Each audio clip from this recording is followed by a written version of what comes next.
I'm Alan Okay. Colmes. I want to welcome back to our microphones Jonathan Gruber, Ford Professor of Economics at the Massachusetts Institute of Technology, worked on both Romney Care and Obamacare, an op-ed in today's New York Times, where you say, Professor, that indeed, if Donald Trump says what he most recently said, which is not what he's always said, that he would maintain the provision of not punishment for pre-existing conditions, we'd be left with a worse plan than we had before. Please explain. Okay, so thanks for having me on. Yeah. Basically, when we think about what the Affordable Care Act did to offer insurance protections to Americans, it did three things. One is it said insurers could not exclude you for pre-existing conditions. That's the part Donald Trump mentioned. Right. But that's the least important part. What it also said is insurers could not turn you down for insurance because you were sick, and they couldn't charge you more money because you were sick. Donald Trump didn't mention those provisions. So take my wife, who's a breast cancer survivor, okay? She could walk into an insurer, and what Donald Trump said, she could walk in, the insurer could say, well, look, if I offered you insurance, I'd cover your breast cancer. But guess what? I'm not going to offer you insurance. Right. I'm going to charge you $100,000 a month. Now, before the ACA, at least the insurer could have said, well, I'll cover you but exclude your breast cancer. Under Trump's what Trump's laid out, Trump's America. do that. Yeah, right. So, that's an interesting distinction there, because I assume they would have to cover you regardless, and you're saying this, they just deny you coverage at all, and thus there's no problem with not accepting a pre-existing condition. Yeah, exactly. This is that's why it's very important to pay attention to the actual language that Trump uses and not the sort of bluster he tries to cover things with, which is that basically if you really want to end discrimination, which is the ACA did, you need to do all three things, not just one of the things. And in particular, the one I think Republicans are least likely to do is actually the pricing regulation one. I think Republicans could say, oh, we won't let insurers turn sick people down. But as long as they let insurers discriminate in prices against sick people, it's the same effect. Insurers could say, fine, I won't turn you down. I'll charge you $1 million. No one can buy it. It's the same thing. So the bottom line is we have to be very careful and pay attention to the actual provisions and not be fooled by sort of... So they can either not insure you at all or just charge you $2 million and say, yeah, okay, I'll insure you, but it's going to cost you something you probably can't afford.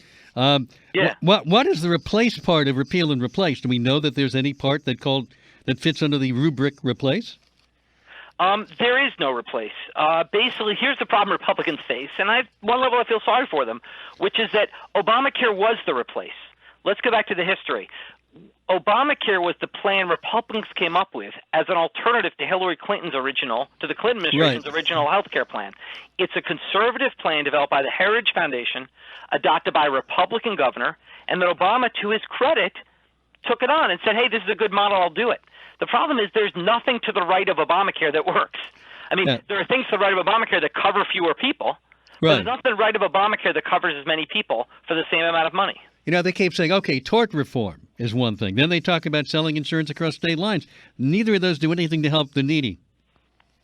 You know, tort reform may be a good idea, but that's separate from Obamacare. I mean, if they want to do tort reform, do tort reform. Doesn't mean you have to take away insurance from poor people to do it. Selling insurance across state lines is totally useless. In fact, 3 states have offered insurers to allow to sell across state lines, and no insurers have taken them up on it. It's just useless. So what happens to 20 million people if they do repeal Obamacare? Well, basically, if they truly repeal Obamacare, then those people will lose their health insurance. Those people get health insurance in 2 ways primarily. One is through an expanded Medicaid program, which is in place in most states, criminally not in all states, but in most states, which offer health insurance universally to our poor citizens. Another is through tax credits that make health insurance affordable on the new state exchanges. If those go away, those people who are benefiting from those provisions will simply become uninsured, which is ironic given that the main tagline criticizing Obamacare is it didn't let people keep the insurance they liked. Now Republicans are going to take away people's insurance. We're talking with Professor Jonathan Gruber of MIT, working on both Romney Care and Obamacare. Has Obamacare been a success or failure? Obamacare has been a success when judged in the right way. We can't judge legislative accomplishments relative to perfection. We have to ask, did they make the world a better place? And the answer is unambiguously yes. Thanks to Obamacare, we are no longer a nation where people are one bad gene or one bad traffic accident away from bankruptcy, where people are insured that they will have coverage if they're sick, and where 20 million people have gained coverage. Has it made life better for everyone? No. In fact, it wasn't designed to. Obamacare was designed to leave people alone if they had employer coverage or government coverage, which is what it's done. Right. Obamacare has not solved all the problems society feels. Has it made society better off relative to what was there before? Unambiguously. What about we keep hearing about these incredible premium increases, people complaining under Obamacare. They're tripling and quadrupling and quintupling their monthly nut to cover their health care. Is that a failing of Obamacare? Basically, so let's be clear on that. I'm glad you asked that question. Let's separate two groups. One is those on the individual exchanges. Most of those people get subsidies, so they're not paying these premiums. Fewer than 7 million people pay these premiums. And those premiums are going up 22% on average this year. It sounds like a lot, right? Yeah. But you forget the fact they were more than 25% below where they were supposed to be. Premiums are still below where they would have been before Obamacare. It's just nobody's paying attention to the fact they came in much lower than anyone expected. Insurers, it turned out, sort of screwed up and priced too low, and now they're making up for it. But overall, we're better than we would have been without Obamacare. And that ignores the 150 million people who have employer insurance, where employer premiums today are $3,100 below where they were projected to be before Obamacare. So premiums for those in the individual market are about the same as they would have been without Obamacare. In the employer market, they're much lower. So what's the problem? Let me ask you about, you withstood a lot of pushback and pressure when it was revealed that you had talked about the Cadillac tax, mislabeling it, calling a tax on insurance plans rather than a tax on people. And you were quoted as saying, we just tax the insurance companies, they pass on the higher prices, ends up being the same thing. The ruse is a very clever exploitation of the lack of economic understanding of the American voter. Is that the proper context, or am I missing something here? No, I mean, basically that's a totally separate issue. I mean, that's the Cadillac tax, which is basically that, look, we have a system in America where if I get insurance through MIT, I get a tax break, but if I get wages, I don't. That's an unfair and expensive system. All economists in the nation want to end it. The problem is it's politically difficult to end it. So what they did instead with the Cadillac tax was sort of end it through a backdoor way, which is say instead we'll tax the insurance companies that sell these high-cost plans. And I was speaking at an academic conference just explaining that that's how the Cadillac tax works. Right, but you were talking about exploiting the lack of economic understanding of the American voter and quoting and saying, oh, yeah, the American voter's stupid. That's not exactly what you meant, is it? No, it's not what I meant. First of all, I deeply regret the use of the word stupid and that one comment that got a lot of press. I'm very sorry I said that. I'm not a political scientist. I'm not a politician. I shouldn't be conjecturing on these matters. And clearly I've learned you get in trouble when you try to go outside your area of expertise. So let's stay within my area of expertise, which is economics. Within economics, it is clear the Cadillac tax has a great goal, which is to try to mitigate high-cost insurance plans. It gets there in an awkward way because the right way to get there, which would be literally tax those people directly, has turned out to be politically difficult. After that happened, the president said he never worked on our staff, and Nancy Pelosi said, I never heard of this guy. That must have hurt, right? No, I mean it's fine. I mean I don't know that Nancy Pelosi actually knows who I am, and I did never work in the president's staff. Right. Look, I mean it's not. I was one of many people who worked on Obamacare.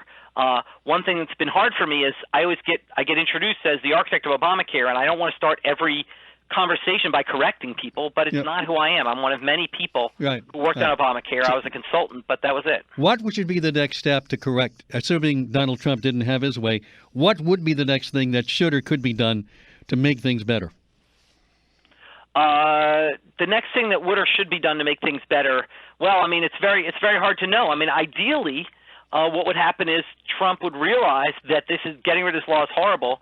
He would fix a couple things with it, relabel it Trump Care, and be done. Well, what would he fix? What should the fix be? Well, I mean, there's no great fix. I mean, when I say fix, I'm sorry, I mean change a couple things. There's nothing he's going to do that's going to make it better. But, for example, there's things he could do that wouldn't make it much worse. For example, a part of the law is the employer mandate that says that employers have to offer health insurance. Right. In fact, this doesn't do much because it only applies to employers above 50 employees, and almost all of them offer health insurance anyway. Right. So it doesn't do a whole lot. He could get rid of that without doing a whole lot of damage, and that would be fine. I mean, I think I'm pretty neutral towards that provision. I wouldn't care one way or another. So there are pieces he could – I think it would be a bad idea, but it wouldn't kill the law to get rid of the contraception mandate. There are pieces of the law he could change that would work with the idea of changing the law but wouldn't fundamentally undercut the three key pillars of the law. The three key pillars are the insurance market regulations, which ensure that insurers can't discriminate against the sick, the individual mandate, and the subsidies and Medicaid expansions to make health insurance affordable. Right. As long as those pillars are there, the law is good. Is this ultimately a step towards single payer or just Medicare for all? Is this a No, waste I mean, nation? in fact, many people say that, but in fact, if you look at the history of healthcare reform in America, we've been trying for 100 years. Every single time we move to the right. People have this view that in some sense when it fails, we go to the left. I have no idea why. I mean, if you look at Obamacare, it's far to the right of what Nixon proposed, and Yep. it's well to the right of what Clinton proposed. Basically, it's the end of the day, we always move to the right in this thing. It's not like we're suddenly going to go left. So you don't see it moving in a more progressive direction anytime soon. And Not we anytime hope soon, it no. doesn't. We hope more people don't get hurt with the Trump presidency. Dr. Gruber, thanks so much for your time tonight. My pleasure. Appreciate it. Dr. Jonathan Gruber, the Ford Professor of Economics at MIT, worked on both Romney Care and Obamacare. Back in a moment at 877-4-ALLEN.